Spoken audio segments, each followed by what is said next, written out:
You're listening to PetLifeRadio.com. It's time for In a Perfect World, where we are discussing names of cats. I'm Pamela Merritt from The Way of Cats. Names tell us a lot, don't they? That is why they are so important to our cats. In Podcast 5, The Cat's Needs, I cover some basics the cat needs to have physically. But our cat also requires interaction, attention, and affection. We both need a close and happy relationship for this pet thing to work. We're not dealing with a goldfish. Our cat has emotional needs. And so do we. This is why we got a cat, isn't it? To have more companionship than a fish can provide? Why am I talking about what we name the cat? Because it is vitally important to our relationship with our cat. What we call our cat is what we are going to be thinking of them when we say it. What we are thinking is going to be reflected in the tones of our voice. Our cats are exquisitely sensitive to the tones in our voices. So how we say their name is going to be how our cats know what we think of them. Those of us with cat experience know how they seem to demand attention while we are talking on the phone. But this isn't because they are jealous. It is because our cat loves the sound of our voice. If we think of it the way the cat does, who else is there? They don't know we're talking to someone else at the other end of the phone. They're not jealous of this other person they can't see or know is there. So who else are we talking to? It must be them. So much concentrated attention, so much interest and drama. It must be about them. So they respond. If our cat comes around while we are on the phone, this shouldn't annoy us. This is actually a very helpful clue to the state of our cat relationship. After all, there's no such thing as the cat is only asking for attention. The cat is asking for attention because they care about us and want to interact with us. This is a great thing. So when the cat comes around asking for attention, why don't we give him some? This is a golden opportunity to pet our cat and enjoy some interaction that will not interfere with our conversation on the phone. Why do people complain that their cats don't pay attention to them and then shove them aside and consider them annoying when the cat does pay attention to them? I don't know. It never has made any sense to me. Cats aren't really asking for very much at these times. Some petting, some scritching behind the ears, some chin rubs. It all depends on the cat, but it's not anything that interferes with the phone call. I've talked to people who are cooking or web surfing or knitting while I talk to them. Petting a cat should fall into the same category, shouldn't it? Cats respond so much to our voice that what we say when we talk to or about our cat is going to shape the relationship. I've met people who never even name the cat. It's just the cat. That's not a close relationship, is it? If a friend referred to their spouse as the spouse all the time, that would reflect a lack of engagement, wouldn't it? So giving our cat names and nicknames doesn't just increase the relationship, it reflects the different ways this relationship works. I have one name for my own spouse when he's done something I don't like, and it's not the same name as the one I use when he's done something I like very much. This whole name thing is a subject many cat skeptics have trouble with. Why bother? The cat doesn't come when you call their name. Cats do come to the sound of their name, if we use it only for good things. Cats see no point in coming for a bad thing, and why should they? In fact, this denigration of the cat's intelligence actually turns around and shows how intelligent cats are. Unlike dogs, they are not compelled to be obedient because they are not part of a pack. They choose to come at the sound of their name, or not. Cats have emotional underpinnings to all of their behaviors. We need to understand what I call the cat database. We humans use databases all the time, whether we realize it or not. For instance, that list of contacts in our phones. Those are all database entries, and our brains sort them according to the emotions these numbers engender. We don't like getting a call from work when we're not at work. We love getting a call from our friend, especially when we are in the mood for a chat. Cats react to their names the same way. These names and nicknames create entries in their cat database. It's like a big warehouse full of emotional reactions. When the cats hear one of their favorite nicknames we always call them when they're in a good mood, the cat's brain mentally zips the forklift down that aisle and sees nothing but good things. Of course they're going to come. Whereas, if we use our cat's name to call them, and they come, and we use it as an opportunity for medicine, that's a very bad idea. We are guaranteeing the cat will not come the next time we use that name. So, when we build our cat's database, a lot of what goes in there is the name and nicknames we call our cats, and the things that happen when we file them under the different names. For instance, I always recommend giving every cat a middle name. When I use one of my cat's middle names, they go, maybe I shouldn't be doing this thing, because always before when I hear that long name said in that way, I was told to get down or stop doing this. And they often will, because our signaling is working the way it should. It's important to remember that if we want our cat to come when we call their name, there always has to be a reward in it for our cat. When we hear our name called by our boss, we feel compelled to go in there and find out what our boss wants. That's our job. We have an automatic thing that we tap into, which is connected with our mothers or fathers calling us, and we know we have to come. Dogs have this. Cats don't. The only reason a cat is going to come to the sound of their name is if they know something good will happen. Even if all it is petting or attention, right on up to a fishy treat, all of these things will get our cat to come when they are called, and not for any other reason. So, when we understand how the cat database works, we understand how all of our actions accumulate in our cat's mind and shapes their behavior. There are 3 principles of cat decision-making.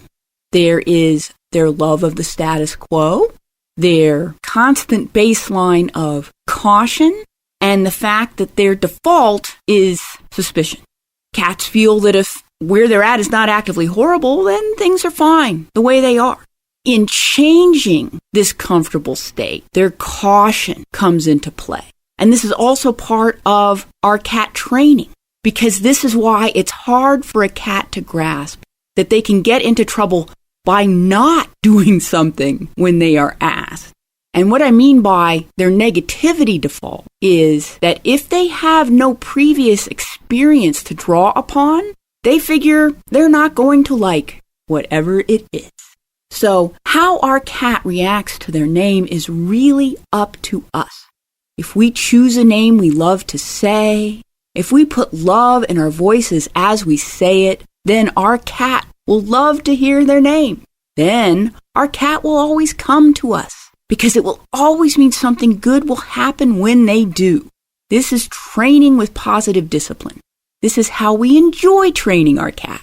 I'll be right back with more In a Purrfect World.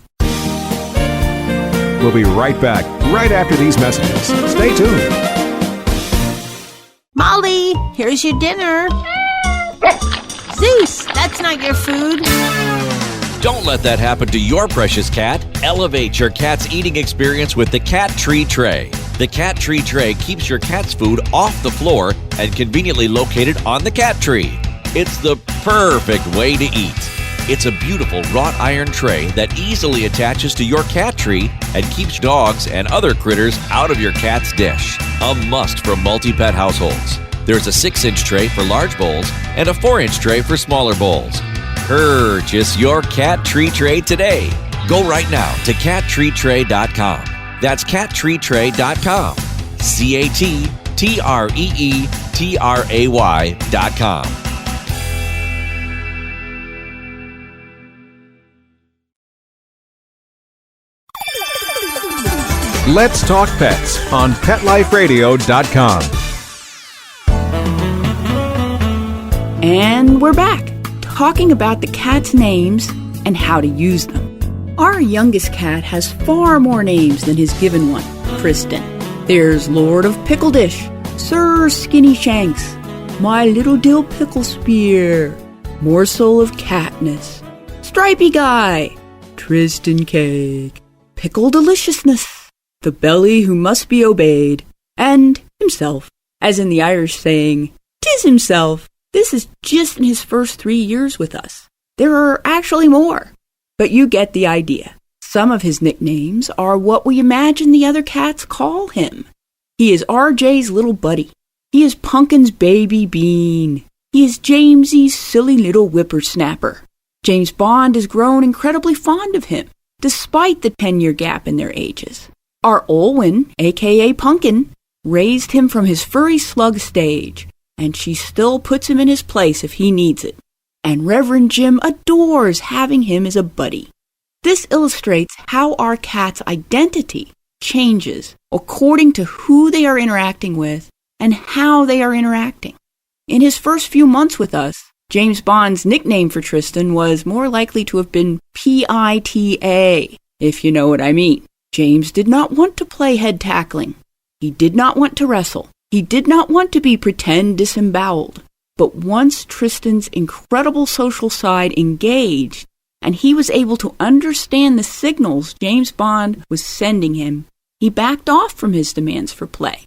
He learned to land gently when he joined James on a chair and touch noses and consider interaction with our elderly James Bond to be as much of a game as wrestling with him would be. This is how Tristan became an enjoyable companion to everyone. He learned how to moderate his behavior to be more of what the other being wanted. Tristan's nicknames changed as he changed. At almost 3 years old, we still use his baby nicknames as a reminder of the good times we all had, fostering, raising, and training him. But their baby names is a great way to keep our closeness as our cat grows. Did we get our cat as an adult?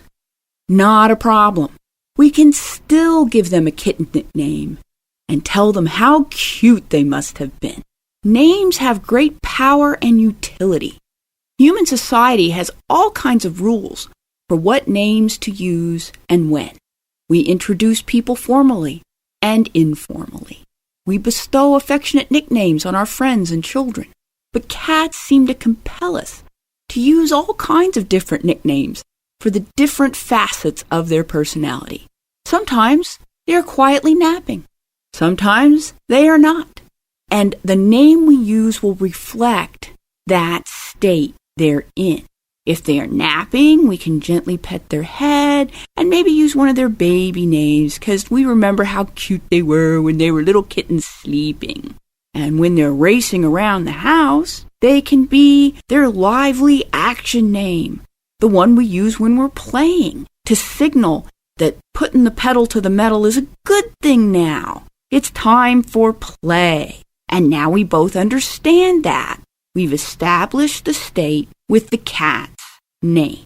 The process of our cat's naming can have a great effect on our choosing our cat, too. I often use a name as a guideline to the kind of cat I would like to have, and this can help us choose the right cat for our circumstances. For instance, my husband had asked me to get a cat we could name Ordell, which is the name of a character in a movie who's extremely rowdy. So I brought home an Ordell who was extremely rowdy, and we realized this would not work for our small apartment and our lifestyle and the needs of someone with a chronic illness, as Mr. Way of Cats has.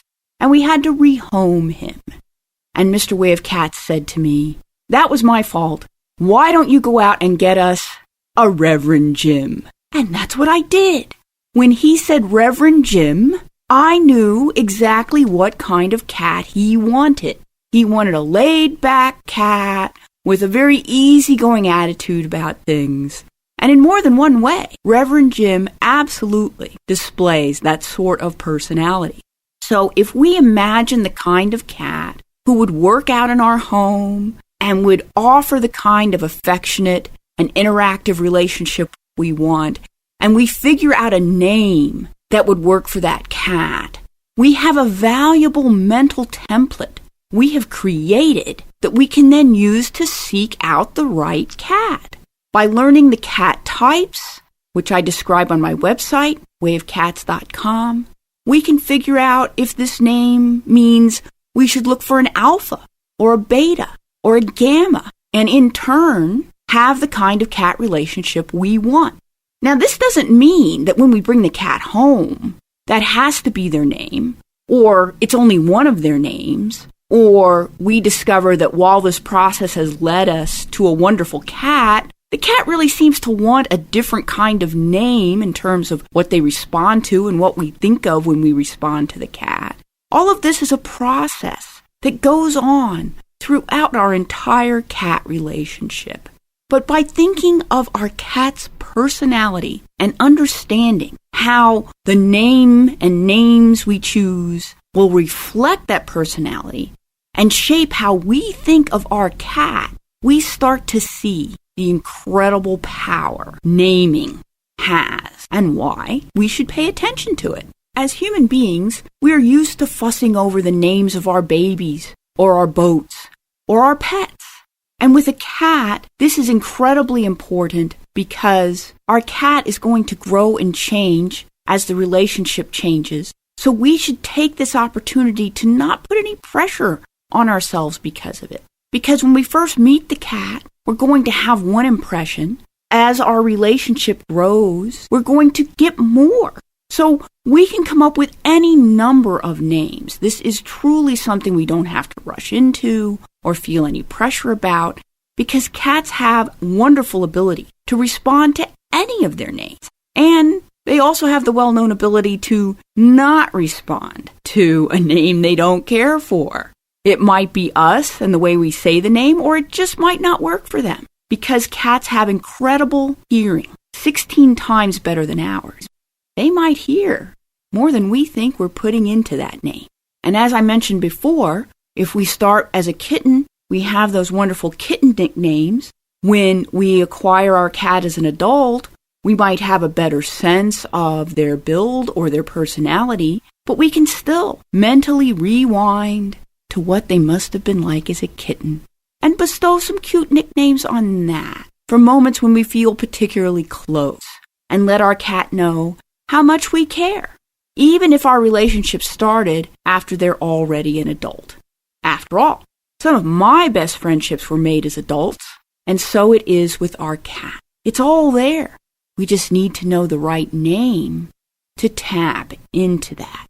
Don't go away. There's more about cat names.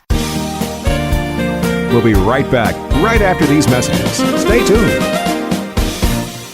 I love cleaning the litter box, said no one ever. Luckily, there's World's Best Cat Litter, the litter that promises less mess with less litter. Only World's Best Cat Litter uses the concentrated power of corn to quickly trap odors in tight clumps. And quick clumping means you never have to chisel or scrape the box. Less cleanup with less wasted litter? That's a litter bit amazing. Save $2 on World's Best Cat Litter. Visit www.saveonworldsbest.com. Let's talk pets Let's talk pets on Pet Life Radio. Pet Life Radio. PetLifeRadio.com. We're back, talking about what we call our cats and why. I've mentioned before how our voice has an amazing effect on our cats. This leads to my recommendation that we never yell at our cats in an attempt at discipline. This is so upsetting that our cat loses all sense of what they are doing that made us yell. That's our theory, isn't it? That yelling at them for doing that will make them stop doing that. Yes, but only because they have run away. Our cat running away in a panic isn't learning anything, except that we can unpredictably turn into a monster. They are not going to see anything wrong in what they are doing, or they wouldn't have been doing it in the first place. The way to verbally get our cats down from there is to say their name, but with stern disappointment, not ranting anger. We are using the cat's name for good things. We are still using the cat's name for good things when we are informing them that there is something wrong with the place they are at, and we are intervening to offer them this better place instead. We say what we say is a warning, not about what we might do, but simply about what might happen. This lets our cats know where they are welcome and where they are not, while we are preserving our close and happy relationship. I have never had any problem coming up with names for my cat. If they are young, we start with a kitten nickname, which can be very simple. Tiny Guy is a household favorite for males, while Baby Girl works for females. When I picked out a female kitten who wrapped herself around my neck, I called her Pumpkin, and that has stuck, even though she is officially Miss Princess Olwen. But 90% of the time, she is still Pumpkin. If our cat is older, we can start with a nickname which picks up on a salient trait they have, such as focused concentration or wild toy tossing. The world of politics, sports, literature, movies, or mythology offers thousands of possible names that can turn into actual names or remain as a nickname which will remind us of how our relationship began. If we have a fitting nickname, the actual name does not have to be rushed. Our cat will continue to respond to any of their names. We can name our cat Thor, God of Thunder, for the way this little kitten feet sounded on our upper floors, and that's fine. He won't be tormented by his peers, and the vet will probably laugh and feel affectionate towards him. Humans have some rationale for choosing a child's name in terms of what society will accept and what it communicates about this child. But with cats, whatever we come up with will suit our cat. As long as we say it with love, they really don't care. But this doesn't mean we can use derogatory names for our cat. It is not just what the cat picks up from our tone when we use a derogatory name. We ourselves might not realize that by using a derogatory name, we are creating a derogatory state in our minds when we use it. In sarcasm or in play or in fun, this is fine. I mean, obviously, a tiny little kitten is not really a demon. But if that becomes the cat's only name, we risk forcing the cat into that same box, even when they're not in that state, and even when they grow out of it. We have put these less than optimum mental pictures in our head by using this name, and if we don't balance them out with positive ones, we've just put a monkey wrench in our potential pet relationship. Sure, demon is meant in jest when we have a lively kitten, but that should not be their only name, or, in our minds, their only attribute. If they are sleeping on the couch with their paws in the air, some other nickname is now called for. One of the benefits of the cat's many names is how this reflects the cat's different behaviors and their different ways of being. So, use our cat's different names to reflect that they are in different modes as they grow and develop. Our cat going after a wand toy is in a different state than when they are relaxed and wanting petting. We can solidify our interactions and our intentions by calling them fierce warrior names during play and calling them sweet baby names afterwards when they are relaxed and eager for petting. This signals both of us that gears are being changed and now we will be interacting in a new way. Reverend Jim responds to, "Who's hungry?" But calling him Rocket Cat is our way of assuring him food is on the way. This prompts him to race into the kitchen and start celebrating. So we can see how we are not choosing these nicknames at random. We are offering them up as a clue to our own mental state and that of our cats. All these special names have their own entry in our cat's database. So when our cat hears one of their names, they have actions and emotions associated with that special name. We have just conveyed so much information with that simple word or phrase. We do it without thinking most of the time. We see them acting fierce and we use their play name. We see them somewhere they are not supposed to be and we use their middle name. We see them looking cute and we call them by their kitten name. This taps into our memories too. This is access to our moods and thoughts. We can communicate complex states this way. We just didn't know that is what we were doing. The name of our litter box additive, Litter Mint, reflects its purpose. We created this wonderful smelling cat box additive to not only take care of smells, but to signal our cat that this is a good, natural place to use to do their business. So check out Litterment at waveCats.com and make things easier on both of them. Many philosophies dating back into fairy tales like the one about Rumpelstiltskin are about the power that comes from knowing the names of things and what they mean. It works for cats, too. That's how we and our cats will build a perfect world. On my website, waveCats.com, I explain the ways cats think. I have set up introductory pages to explain the cat's ways. We will always get cooperation when we do it their way. See you next time. Let's Talk Pets, every week on demand, only on PetLifeRadio.com.